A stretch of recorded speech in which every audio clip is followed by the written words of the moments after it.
नमस्कार दोस्तों, स्वच्छ समाचार में आपका स्वागत है। कल रविवार 12 मई को प्रधानमंत्री का रोड शो हुआ। उसके बाद बिहार की राजनीति में कुछ अलग परिवर्तन देखने को मिल रहे हैं। इस विषय में पटना यूनिवर्सिटी दरभंगा हाउस में हम अभी आए हुए हैं और यहाँ के विद्यार्थियों से हम जानेंगे उनकी मन की बात, क्या राजनीति में किस तरह के परिवर्तन वो देखने को मिल रहे हैं। पहले हम बात करने जा रहे हैं यहाँ के विद्यार्थी। पहले तो आप अपना नाम बताइए। मेरा नाम विनय कुमार हुआ। विनय जी, आपको क्या लगता है प्रधानमंत्री मोदी के आने के बाद बिहार की राजनीति में कुछ परिवर्तन देखने को मिलेगा? जी हाँ, सही बात है। ये बहुत ज़्यादा परिवर्तन देखने को मिलेगा और ऊपर से यहाँ के जनता में अलग लेवल का उत्साह है। जैसा कि कल के रोड शो में देखा गया, पूरा पटना जाम, चक्का जाम, हड़ताली मोड़ से डाकबंगला जाम, कंकड़बाग जाम, स्टेशन जाम, सगना मोड़ से गोला रोड जाम, अलग लेवल का चक्का जाम था कल।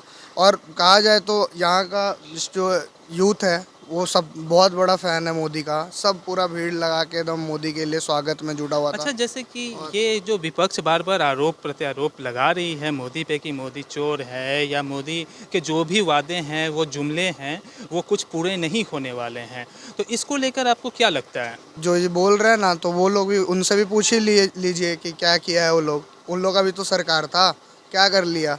आरजेडी का सरकार था 15 साल, क्या कर लिया?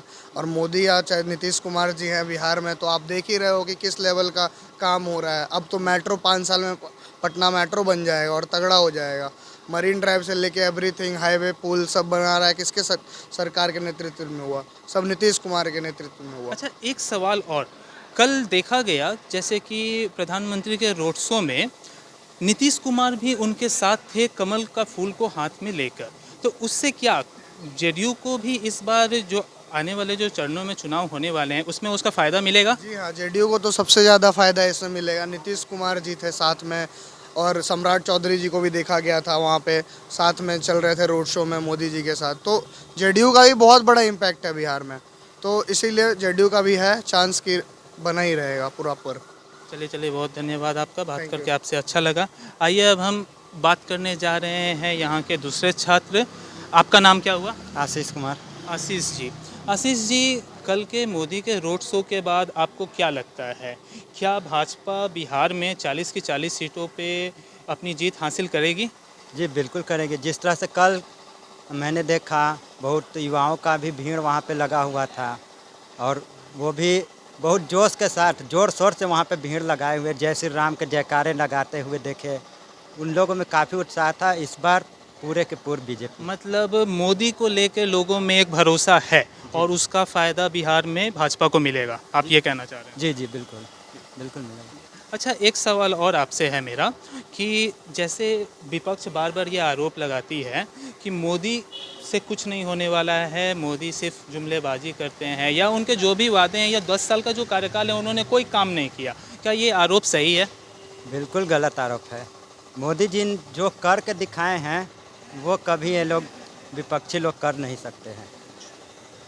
चलिए, बहुत बहुत धन्यवाद आपका। अब हम बात करने जा रहे हैं कुमार दिव्यांशु जी, जो पत्रकारिता के छात्र हैं और इनसे हम जानेंगे प्रधानमंत्री के दौरे के विषय में, उसके बाद बिहार की राजनीति में क्या क्या परिवर्तन आने वाले हैं। तो पहले तो आपका बहुत बहुत स्वागत दिव्यांशु जी। धन्यवाद आपका।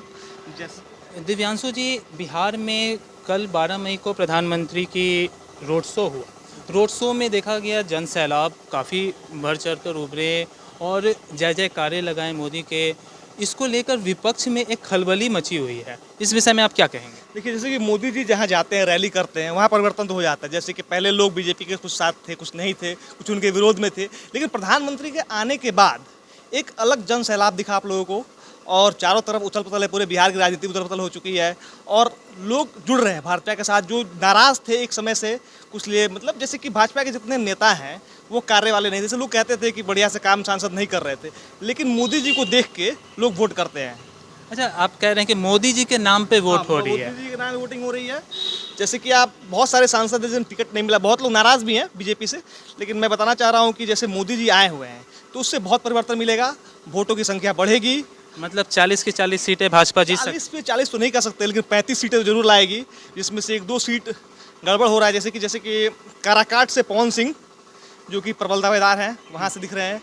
और बक्सर में उथल पुथल ये है कि बक्सर से आनंद मिश्रा भी हैं और मिथिलेश तिवारी भी है और ब्राह्मण बहुमूल्य क्षेत्र है, तो वहाँ से ब्राह्मण को टिकट भी मिला है बीजेपी से। लेकिन कहने का अर्थ है कि जो मिथिलेश तिवारी है वो गोपालगंज से आते हैं और जो आनंद मिश्रा है वो लोकल है वहाँ से, तो लोग ज़्यादातर लोकल की तरफ जाना चाह रहे हैं, ऐसा सुनने में आ रहा है। बट अब देखिए आया क्या होता है, बीजेपी वहाँ से अब जैसे मजबूत कि थी। 4 चरणों के चुनाव हो गए हैं, आज भी आपको 10 सीटों पे चुनाव हो रही है, मतलब 10 राज्यों में चुनाव हो रहे हैं। उसके बाद आने वाले जो 3 चरणों के बचे हुए हैं, उसमें बिहार में क्या परिवर्तन देखने को आपको मिला है? क्या भाजपा बढ़त हासिल करेगी? जी बढ़त तो हासिल कर रही है। एक देखिए, एक मोदी जी की रैली से बहुत अच्छा प्रभाव पड़ा है बीजेपी वालों पे, और उनके आने से लोग थोड़ा उनका सम्मान भी करते हैं, मान भी रखते हैं। उस वजह से बहुत लोग वोटिंग बढ़ेगी भी, और बीजेपी का जो सीट गड़बड़ हो रही दिखाई दे रहा था लास्ट मोमेंट पे, उसमें कुछ बदल सकता है। जैसे कि मतलब आप कह रहे हैं कि लोगों में मोदी मैजिक अभी हाँ, बरकरार मोदी है। मैजिक बरकरार है, क्योंकि प्रधानमंत्री ने कार्य भी किया इस तरह से। 10 साल के कार्यकाल आप उठा ले, 80 करोड़ लोगों को राशन दे रहे हैं, 12 करोड़ शौचालय बने।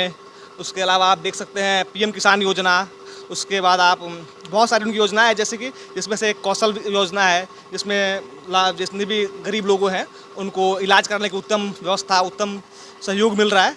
तो काम तो किया है, चौड़ीकरण, रोडों की चौड़ीकरण, राम मंदिर, धारा 370 जो कि एक विषय था, और 500 वर्षों का जो तपस्या, जो वनवास जो था राम मंदिर का, वो समाप्त जी, हुआ है। बिल्कुल। सबसे बड़ी बात वो है। और मतलब एक सनातन धर्म को जी, जी। एक अलग पहचान उन्होंने दिलाई और है। जैसे कांग्रेस का जो मोटिव था, उन्होंने 22 वकील खड़े कर दी थी राम मंदिर के खिलाफ में, तो वो लोगों को दिख रहा है, वो सब वो मिलेगा। और भारतीय जनता पार्टी सरकार बनाएगी, पूर्ण बहुमत से बनाएगी, और जो 400 का नारा है वो 400। लेकिन यहाँ बिहार को, जो अगर बिहार की राजनीति में देखें तो 2-3 सीट में उथल पुथल हो सकता है। एक बेतिया का सीट है पश्चिमी चंपारण का, जैसे कि संजय जायसवाल वहाँ सांसद है, 3 बार सांसद है, और लोग उनसे नाखुश है, फिर भी लोग जाके वोट कमल को ही देते हैं। क्यों? बोलते- मोदी के नाम पे मोदी के उन्हें नाम पे वोट कहते हैं कि भाई मैं आपको वोट नहीं दे रहा हूँ, मोदी को वोट दे रहा हूँ। और वहाँ से प्रबल दावेदार थे मनीष कश्यप, जो कि वो बैठ गए, जिससे लोगों के अंदर नाराजगी भी है। देखिए क्या होता है वहाँ पर। और कांग्रेस से तो वहाँ से मदन मोहन तिवारी जी लड़ रहे हैं चुनाव। अब देखिए आखिरी राउंड में क्या होता है। अभी वहाँ 50-50 का चांसेस है, लेकिन लास्ट मोमेंट में होता है क्या है, माहौल बदल जाता है और हरदम सवाल जीत जाते हैं। कहीं फिर से वैसा ही ना हो। चलिए, आपसे बात करके बहुत बहुत अच्छा लगा। अभी जैसे कि आपने देखा कि हम अभी बात कर रहे थे कुछ छात्रों से, और उनसे हमने जाना कि प्रधानमंत्री मोदी के पटना रोड शो के बाद जो माहौल बना है वो भाजपा के लिए काफ़ी लाभकारी होने वाला है। आने वाले 3 चरणों के चुनाव भी बाकी हैं और उसमें भाजपा उसका पूरा लाभ उठाएगी। कैमरामैन पृथ्वीराज के साथ पराग परासर, पटना।